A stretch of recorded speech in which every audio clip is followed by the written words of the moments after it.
कि शायद बायोलॉजिकली मुझे जन्म दिया गया है।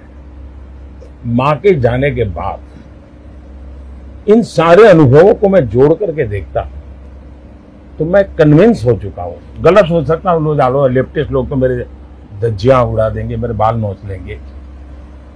मैं कन्विंस हो चुका हूं कि परमात्मा ने मुझे भेजा है। मोदी को देखा लक्षाधि लोक आसछन्ति। मोदी भक्त जगन्नाथ। हमारे अखिलेश भैया है तो मोदी जी आपके चाचा हैं क्या? मेरे चाचा नहीं, तो कौन है? इस देश के बाप है। कौन है? प्राइम मिनिस्टर है। ಹಿಂದೂ ಧರ್ಮ ಅಪಾಯದಲ್ಲಿದೆ ಅನ್ನೋದನ್ನ ಬಿಜೆಪಿ ಆರ್ಎಸ್ಎಸ್ ಪದೇ ಪದೇ ಹೇಳ್ತಾ ಬಂದಿತ್ತು. ಯಾರಿಂದ ಅಪಾಯ ಎದುರಾಗ್ತಿದೆ ಅನ್ನೋದನ್ನು ಕೂಡ ಹೇಳಿತ್ತು. ಆದ್ರೆ ಬಿಜೆಪಿ ರಾಷ್ಟ್ರೀಯ ವಕ್ತಾರ ಮತ್ತು ಪುರಿ ಲೋಕಸಭಾ ಕ್ಷೇತ್ರದ ಬಿಜೆಪಿಯ ಅಭ್ಯರ್ಥಿ ಸಂಬಿತ್ ಪಾತ್ರ ಅವರ ಮಾತುಗಳನ್ನು ಕೇಳಿದ ಮೇಲೆ ಸಾಕ್ಷಾತ್ ಮೋದಿ ಅವರು ಖಾಸಗಿ ರಾಷ್ಟ್ರೀಯ ಸುದ್ದಿವಾಹಿನಿಗೆ ಕೊಟ್ಟಂತಹ ಸಂದರ್ಶನವೊಂದಲ್ಲಿ ಆಡಿದಂತಹ ಮಾತುಗಳನ್ನು ಕೇಳಿಸ್ಕೊಂಡ್ರೆ ನಿಜಕ್ಕೂ ಹಿಂದೂ ಧರ್ಮ ಅಪಾಯದಲ್ಲಿದೆ. ಅಪಾಯ ತಂದೊಡ್ಡುವಂತವರು ಮತ್ಯಾರು ಅಲ್ಲ, ಅದು ಮೋದಿಯ ಪರಮ ಭಕ್ತರು. ಕಾರಣ ಇಷ್ಟೇ, ಒರಿಸ್ಸಾದ ಅತ್ಯಂತ ಪವಿತ್ರ ತಾಣ, ಒರಿಸ್ಸಾದ ಜನ ತಮ್ಮ ತನುಭನ ಧನಗಳನ್ನ ಭಕ್ತಿಪೂರ್ವಕವಾಗಿ ಸಮರ್ಪಿಸಿಕೊಳ್ಳುವಂತಹ ಒಂದು ಧರ್ಮಕ್ಷೇತ್ರ ಪುರಿ ಜಗನ್ನಾಥ ಮಂದಿರ. ಅಂತಹ ಪುರಿ ಜಗನ್ನಾಥನನ್ನ ಬಿಜೆಪಿಯ ಒಬ್ಬ ರಾಷ್ಟ್ರೀಯ ವಕ್ತಾರ ಪುರಿ ಜಗನ್ನಾಥ ಕೂಡ ಮೋದಿಯ ಭಕ್ತ ಅಂತ ಹೇಳ್ತಾನೆ ಅನ್ನೋದಾದ್ರೆ ಹುಚ್ಚು ಎಷ್ಟರ ಮಟ್ಟಿಗೆ ನೆತ್ತಿಗೆ ಹೇರಿರಬಹುದು. ಓಕೆ, ಒಬ್ಬ ನಾಯಕನಾಗಬೇಕು, ಒಂದಷ್ಟು ಜನಕ್ಕೆ ಅತಿಯಾದಂತಹ ಅಭಿಮಾನ ಇರುತ್ತೆ, ಅದು ಓಕೆ.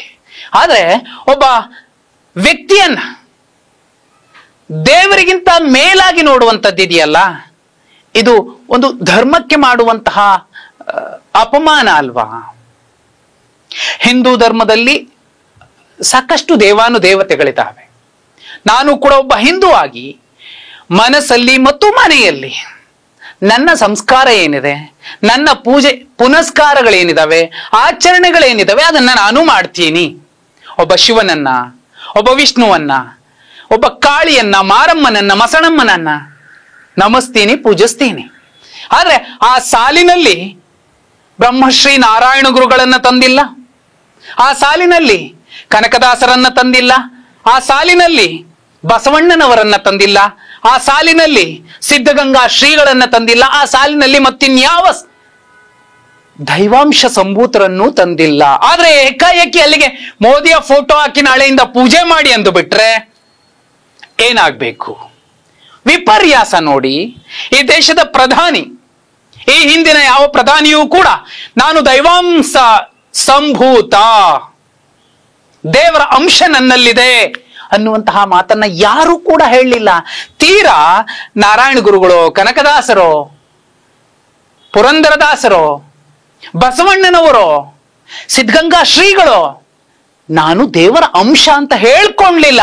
ಆದ್ರೆ ನಮ್ಮ ದೇಶದ ಪ್ರಧಾನಿಯೊಬ್ರು ನಾನು ದೈವಾಂಶ ಸಂಭೂತ, ಅದಕ್ಕೆ ನನಗೆ ಟಯರ್ಡ್ ಆಗ್ತಿಲ್ಲ, ನನಗೆ ಸುಸ್ತಾಗೋದಿಲ್ಲ, ನಾನು ಅಷ್ಟೇ ಅತ್ಯುತ್ಸಾಹದಿಂದ ಯಾಕೆ ಕೆಲಸ ಮಾಡ್ತಿದ್ದೀನಿ ಅಂದ್ರೆ ದೇವ್ರು ನನ್ನನ್ನ ಕಳಿಸಿರೋದು. ನನ್ನ ತಾಯಿಯ ಗರ್ಭದಲ್ಲಿ ನಾನು ಜನಿಸಿರಬಹುದು, ಆದ್ರೆ ನಾನು ದೇವರ ಅಂಶದಿಂದ ಹುಟ್ಟಿದವನು, ದೇವರ ಅಂಶ, ದೇವರ ಶಕ್ತಿ ಎಲ್ಲವೂ ನನ್ನಲ್ಲಿದೆ ಅಂತ ಹೇಳ್ಕೊಳ್ಳೋದಿದೆಯಲ್ಲ. ಹಿಂದೂ ಧರ್ಮ ನಿಜಕ್ಕೂ ಯಾವ ಹಾದಿ ಹಿಡಿತಿದೆ? ಕಾಪಾಡಬೇಕಾದಂತಹ ಜನರೇನೆ ಇವತ್ತು ಪುರಿ ಜಗನ್ನಾಥನನ್ನು ಕೂಡ ಮೋದಿಯ ಭಕ್ತ ಅಂತಾರೆ. ಬೆಳಗ್ಗೆ ಎದ್ದು ಇಲ್ಲ ನಾನು ತಪ್ಪಾಗಿ ಮಾತಾಡಿದೆ ಅಂತಾರೆ. 2014ರಿಂದ ಇಲ್ಲಿಯ ತನಕ ಬಹುಪಾಲು ಬಿಜೆಪಿಯ ಕಾರ್ಯಕರ್ತರು ಒಂದು ಕಡೆ ರಾಮನನ್ನ ಸಣ್ಣ ಮೂರ್ತಿಯನ್ನಾಗಿ ಮಾಡಿ ಮೋದಿಯನ್ನ ಅದರ 100 ಪಟ್ಟು ಹೆಚ್ಚಿನ ಎತ್ತರದಲ್ಲಿ ನಿಲ್ಲಿಸಿ ನೋಡಿದವರು ಇದ್ದಾರೆ. ಅರೆ ನಮ್ಗೆ ರಾಮನೇ ಮೋದಿ ಅಂತ ಹೇಳಿದವರು ಇದ್ದಾರೆ, ರಾಮನಿಗಿಂತ ಹೆಚ್ಚು ಮೋದಿ ಅಂತ ಹೇಳಿದವರು ಇದ್ದಾರೆ, ದೇವಾನುದೇವತೆಗಳೆಲ್ಲಕ್ಕಿಂತಲೂ ದೊಡ್ಡ ಅವತಾರ ಮೋದಿ ಅಂತ ಹೇಳಿದವರು ಇದ್ದಾರೆ. ಆದ್ರೆ ಆಯಾಯ ಪಂಥ, ಆಯಾಯ ಮತ, ಧರ್ಮದಲ್ಲಿ, ಹಿಂದೂ ಧರ್ಮದಲ್ಲಿ ಯಾರೆಲ್ಲ ಇದ್ದಾರೆ ಅವರು ಅವರವರದ್ದೇ ಆದ ಮನೆ ದೇವರುಗಳನ್ನ ಪೂಜಿಸ್ತಾರೆ, ಅವರದ್ದೇ ಆದ ವಿಶಿಷ್ಟ ಆಚರಣೆಗಳನ್ನ ಪಾಲಿಸ್ತಾರೆ, ಆಚರಿಸ್ತಾರೆ. ಆ ಸಾಲಿಗೆ ಈಗ ಏಕಾಏಕಿ ಮೋದಿಯ ಒಂದು ಪಂಥ ಕೂಡ ಸೃಷ್ಟಿಯಾಗ್ತಿದೆ ಅನ್ನೋದಾದ್ರೆ ಹಿಂದೂ ಧರ್ಮ ಅಪಾಯದಲ್ಲಿಲ್ವಾ? ಯಾರೋ ಮತ್ತೊಂದು ಧರ್ಮದವರು, ಮಗದೊಂದು ಧರ್ಮದವರು, ಹೊರಗಿನವರು ಬಂದು ಒಂದು ಧರ್ಮಕ್ಕೆ ಘಾಸಿಗೊಳಿಸ್ತಿಲ್ಲ.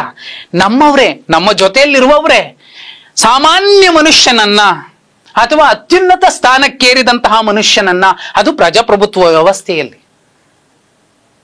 ದೇವರು ಅಂತ ಹೇಳೋದಾದ್ರೆ, ಅದೇ ವ್ಯಕ್ತಿ ಕೂಡ ನಾನು ದೈವಾಂಶ ಸಂಭೂತ ಅಂತ ಹೇಳೋದಾದ್ರೆ ಹಿಂದೂ ಧರ್ಮ ಅಪಾಯದಲ್ಲಿಲ್ವಾ?